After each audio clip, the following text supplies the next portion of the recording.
మంచి భార్య లేదా మంచి భర్త రావాలి అని చెప్పేసి ప్రతి ఒక్కరికి కూడా ఉంటుంది మన నిత్య జీవితంలో. ఎవరికి ఉండదు చెప్పండి? కాబట్టి మనము ఏం చెయ్యాలి?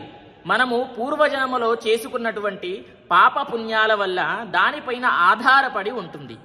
కాబట్టి మనము చేసుకున్నటువంటి పాపాలన్నీ కూడా తొలగిపోయి నిత్య జీవితంలో మంచి భర్త లేదా మంచి భార్య రావాలి అని అంటే మనం ఏం చేయాలి అనేది ఈ యొక్క వీడియోలో తెలియజేస్తాను. అందరూ కూడా పూర్తిగా విని పాటించండి. ముందుగా నా హృదయపూర్వక నమస్కారములు. ముందుగా స్వాగతం సుస్వాగతం. అయితే వీడియోలోకి వెళ్దాం. ఏం చెయ్యాలి అని అంటే, వీడియోని మన ఛానల్కి కొత్తగా వచ్చినట్లయితే వీడియోని లైక్ చేయండి, సబ్స్క్రైబ్ చేసుకోండి. ఎందుకు అని అంటే నేను పెట్టేటటువంటి వీడియోలన్నీ కూడా మీకు ముందుగా వస్తూ ఉంటాయి. అన్నీ కూడా పాటిస్తే గనక మంచి నిత్య జీవితంలో ఎటువంటి ఆటంకాలు రాకుండా ఉంటాయి అనేది గుర్తుపెట్టుకోండి. అదేవిధంగా ఏం చెయ్యాలి? మంచి భార్య లేదా మంచి భర్త రావాలి అని అంటే ఏం చెయ్యాలి అని అంటే, ముందుగా ప్రతి ఒక్కరు కూడా చాలా ఈ జనరేషన్లో ఎవ్వరు కూడా లేస్తలేరండి. పొద్దున్న లేచి ఎవ్వరు కూడా ఎంత టైంకి లేస్తారు మీరే చెప్పండి? సహజంగా అయితే 8, 7. ఇప్పుడు చలికాలం నడుస్తుంది, అసలు ఎప్పుడు లేస్తారో మీకే తెలియదు. కాబట్టి త్వరగా లేవాలి. సరే, ఎప్పుడైనా సరే లేవండి. మీ బద్ధకాన్ని బట్టి మీరు సూర్యోదయం కంటే కూడా ముందే లేస్తే బ్రహ్మాండం, అతి బ్రహ్మాండం. ఎందుకు అని అంటే సూర్యుడు మనము ఆహ్వానిస్తున్నాము, వాళ్ళకి మాత్రం 100% రిజల్ట్స్ ఉంటాయి. కానీ ఎవరైనా సరే ఎప్పుడు లేచినా సరే తలస్నానం అయ్యాక సూర్య భగవంతుడికి నమస్కారము చేసుకోవాలి. మనకు ఉండేటటువంటి పితృదోషాలు తొలగిపోతాయి. ప్రతిరోజు కూడా చెయ్యాలి. దీనివల్ల చాలా విశేషంగా రిజల్ట్స్ మనము పొందవచ్చు. నేను అందరికీ కూడా ప్రతి వీడియోలో చెప్తాను, సూర్య నమస్కారం చేసుకోండి అని చెప్పేసి.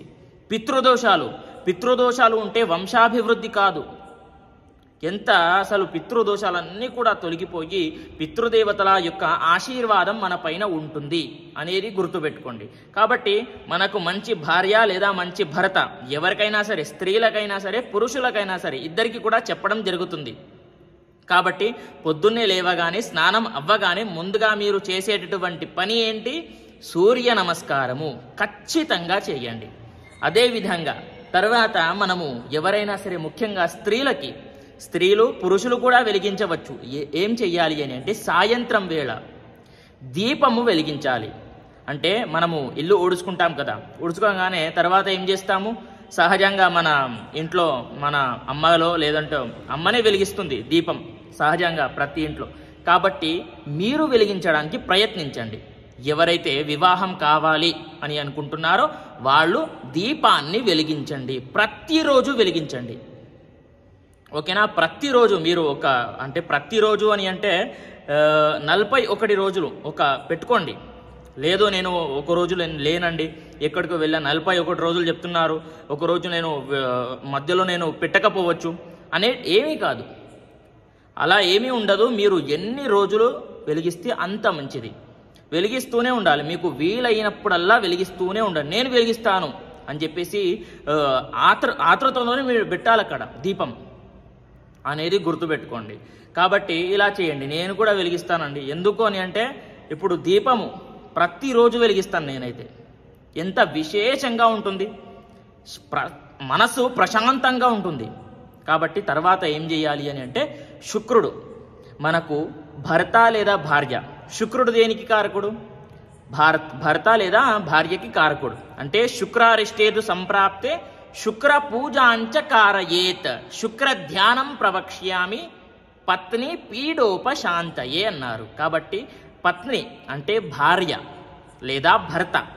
మనము మంచి భర్త మంచి భార్య పొందాలి అని అంటే శుక్రగ్రహ అనుగ్రహము మన పైన ఉండాలి అనేది ఖచ్చితంగా ఇది నోట్ చేసుకొని పెట్టుకోండి.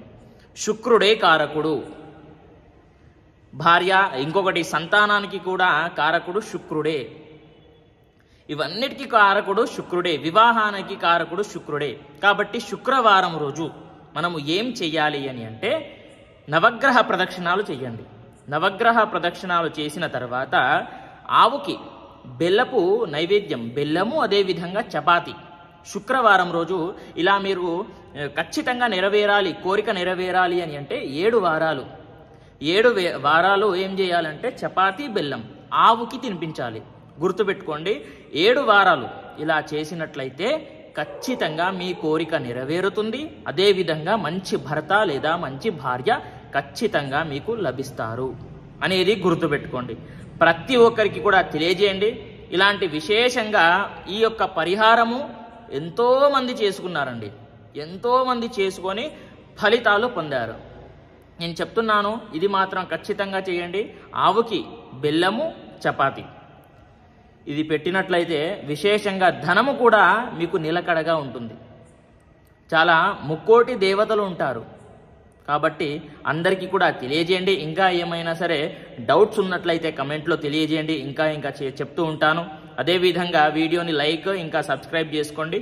తద్వారా నా నుంచి వచ్చేటటువంటి ప్రతి ఒక్క వీడియో కూడా మీకు ముందుగా అందుతుంది. ఓకేనా? ఇక్కడికి సమాప్తం అండి.